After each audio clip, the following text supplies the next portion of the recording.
morning, everyone. I don't know about you, but every time I hear that gospel, I am very humbled. The widow displays this extraordinary generosity which is born out of her faith. Last weekend, during the State of the Parish presentation, we heard how so many of you have showered your gifts of grace, gratitude, and generosity on Holy Family and the communities we serve because of the strength of your faith.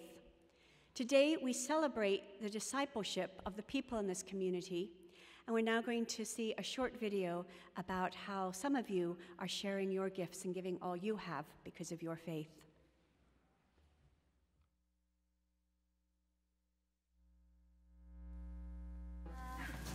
What are we going to be planting? Mustard seeds. Believing as a beloved disciple is having your deep roots here at Holy Family and being part of a community that we enjoy giving back to. Just believe that all of us are beloved disciples of Christ. The Israelites lost faith in God and how God sent prophets to bring them back into their faith. People in the church that are involved. I started making rosaries about a year or two ago. So by now, I'm guessing I've made about 16. I like doing things with my hands. I like making things. I make cases for my rosaries out of duct tape. The 8:30 Mass had just ended, so I went over and Monsignor blessed them for me. I bring them to the Holy Family bookstore. And then the store sends the money to Haiti. I've been at Holy Family for, over 30 years. I have been a lector, a Eucharistic minister. I'm on the evangelization team of the Education Formation Commission. In the last 2 or 3 years, I've been in a real struggle, and I joined a group at Holy Family that's just been so supportive and so great. We come in sometimes very broken, and before 2 or 3 months, things change. I think they just want to know, what is God going to do in my life? And then encourage them to come and see. Just come and see. I was searching for something, and by chance, my aunt got a flyer from Holy Family of welcome to the church. I came. I just saw how happy they always were, and I just decided, you know what, I'm going to try it out. I went through RCA when I was 21. And that first year, I did face painting at the fair. This is the place where I feel that I'm being fulfilled. Easter Vigil was a little overwhelming. It was just an amazing day because for me, I had to do everything. I got baptized, I got my first communion and confirmation, so it was a very emotional day for me. Tears of joy. I've sponsored 2 lovely women through the RCA program and introduced them into our church. They've helped me open up more towards the church and makes me learn something new about our faith and my faith in God as well. I'm a registered nurse, so for me, seeing stuff like that really deepens it even more. I pray for my patients every day. What we're all here for is to love one another and be part of each other's community and life. There were so many things that we did early on. We were both in the choir.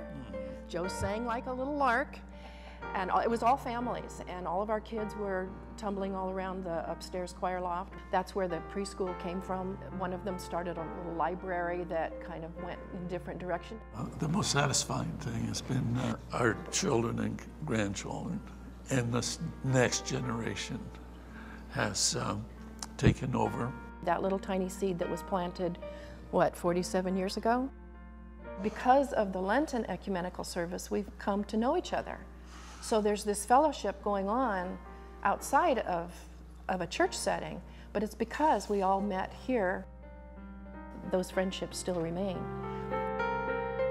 Wherever there is a need, it always is filled. For Get on the Bus last year, it was our hope to fill maybe 5 or 6 tables. It got to the point where we were adding table, and then we had to add another table. People would make donations so they could just come stand in the room and have a drink. They didn't want a seat. You can tell that story over and over for almost every ministry that's at Holy Family. It's contagious. I always walk away feeling better. I do. No matter what you get involved in at Holy Family, whether it be athletics, the musical, academic decathlon, mock trial, spirituality, the support is just overwhelmingly positive. 5:30 Mass is a great thing for our family. Came for the music and the spirit of that Mass, and we just love it. We just want to be a part of whatever's going on. It gives us a chance to think and act deeply from not just our belief, but what we're willing to do and the action we're willing to take. That God is active not only back, hundreds and thousands of years ago, but also in their lives. Belief is walking the walk. That if God is love, then how do I love this person right in front of me? It's about just practice it. Just keep practicing it and notice it and pay attention to it. And then it's there. Just sort of the great mystery. It just shows up. Leadership team here at Holy Family recognizes that there are people who are gifted by the Spirit to build up the body of Christ. Right. I had firsthand experience with fertile soil at Holy Family, and that was laid out this idea for spiritual direction ministry of lay people, and they said yes. Other parishes don't have this. Spreads out the opportunity for our gifts to be part of the parish and part of the community. People not only want to tell their story, but they want to hear other people's faith journey, or this happened to me, and this is how God met my need. Holy Family's been such a big part of our lives. We want to be able to give back to them as well. The fair is actually a big part of our life here at Holy Family. We understand that it's a community building event, and we actually ran the fair about 4 years ago. And we had a great time. The kids were a big part of helping us out. And we really focused on praying together as a family. Amen. Holy Family is like a full-grown tree that it just really provides us an environment to be protected, to be comfortable, and an environment where I want to raise my kids. It gives me faith that since I could do it, that other people would be able to bring it out of themselves to help the starving children in Haiti. The Gospels do connect to your life, and your faith is running through your life every day. I don't know what I would have done without my faith. God just filled me, and I swear since that day, every day I look at nature and the mountains or anything, and I think there is a God, and He is there for us. God planted special mustard seeds at Holy Family. Very special because the community there, oh my God, I'm getting emotional. I love the community at Holy Family. I couldn't believe that little seed could grow into such a huge, enormous tree. First I thought my dad was just kidding about it. And now? I believe.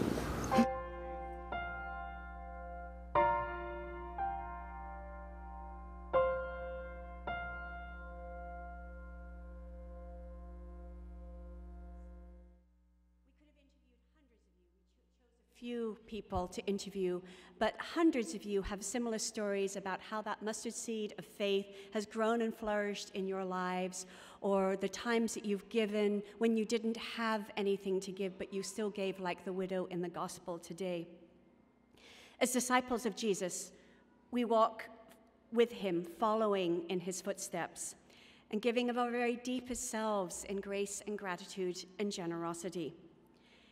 Each of us is called to make discipleship concrete in our lives and in our actions, to bring the gospel to life.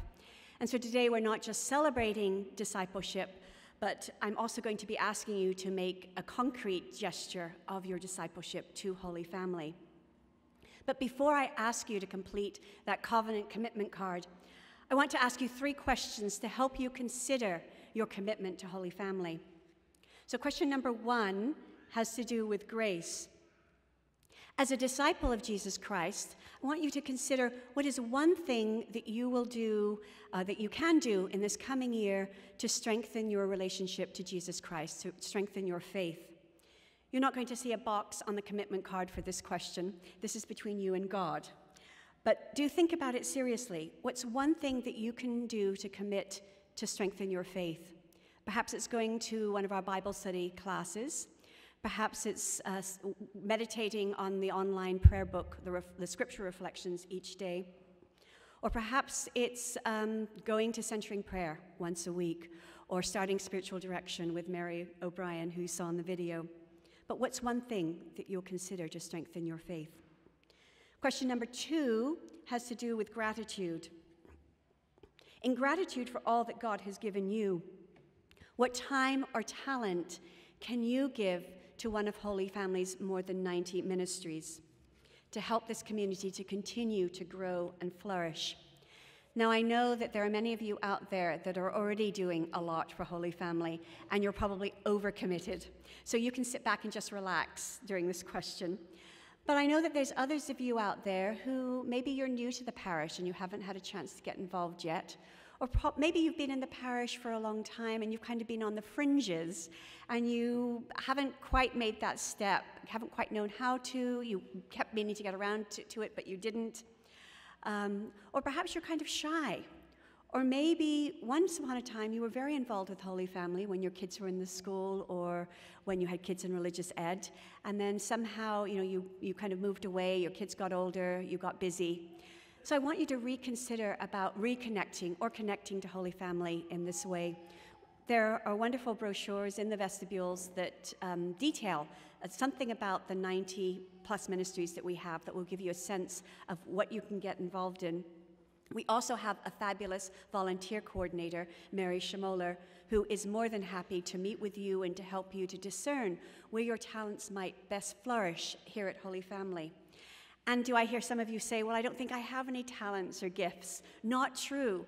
And guess what? We even have a whole process here, Living Your Gifts, here at Holy Family, that Mary can connect you to help you discern what your talents and strengths are, and again, where they might best fit in our parish. So question number 2, what can you give in terms of time and talent? Question number 3 has to do with generosity. And this is for every single person sitting here, and I don't care how young you are. In response to God's generosity to each one of us, can you increase the amount of financial support that you give to Holy Family? Your time and your talents, your gifts of faith are critical to us, but so is your generosity, so is your financial contribution. We are very, very dependent on your generosity in that way. You'll have seen from the financial report that you received in the mail earlier this week, the one that looks like that. And if you didn't receive one, if you're not registered, there are some copies in the vestibule. But you'll have seen how extraordinarily complex and how expensive it is to run Holy Family. You know, I think we've done a very, very good job in trying to steward our expenses and our resources to the best of our ability. And I think we've worked very, very hard to maximize the profitability of our fundraisers. But every year, costs go up. You know what it's like in your own households. There are bills to pay, there are buildings to maintain, in our case, and there's an infrastructure to keep up. We do have some older buildings that are facing some major renovations. In fact, even as we speak, we're in the process of having to replace the whole refrigeration system at the Giving Bank so that we can make sure that your turkeys that you donate to us are kept frozen for Thanksgiving. But that was an unexpected, unbudgeted, out-of-the-blue cost of $25,000 that we're going to have to meet. Our school and our pastoral center, believe it or not, they've transitioned from new buildings to now gently used facilities. And so we are facing increasing costs to maintain those lovely facilities. We heard that inspiring story of the widow in the gospel today, in Mark's gospel. And she gave everything she had for her faith, for her love of God. I'm not sure that we're not asking you to give everything you have to Holy Family, but we are asking you to follow in her footsteps and to make a sacrificial offering. The teaching that the widow has for us today, it's not so much what we give, but it's about what we have left after we've given. Now, many of you I know give very generously and very faithfully, and we're extremely grateful for that. But I'm going to ask you to consider increasing, even by a small percentage, what you are able to give to Holy Family. If you're somebody who puts money in the collection basket each week, could you increase the amount of money that you put in the basket? Some of you put in $1 or $2. Could you increase that to $5? That would really make a difference to us. And it would help us to continue to be that platform from which we can serve our community here and communities all around the world. We have 5,200 registered households here at Holy Family, but only about 3,000 of those households give money. Now, I know that some of you like to give anonymously, but our goal this year is to try and increase the numbers of households that give to Holy Family, that support us financially, by 1,000, so that we can reach 4,000 households. So if you've not given before, then you can help us by giving this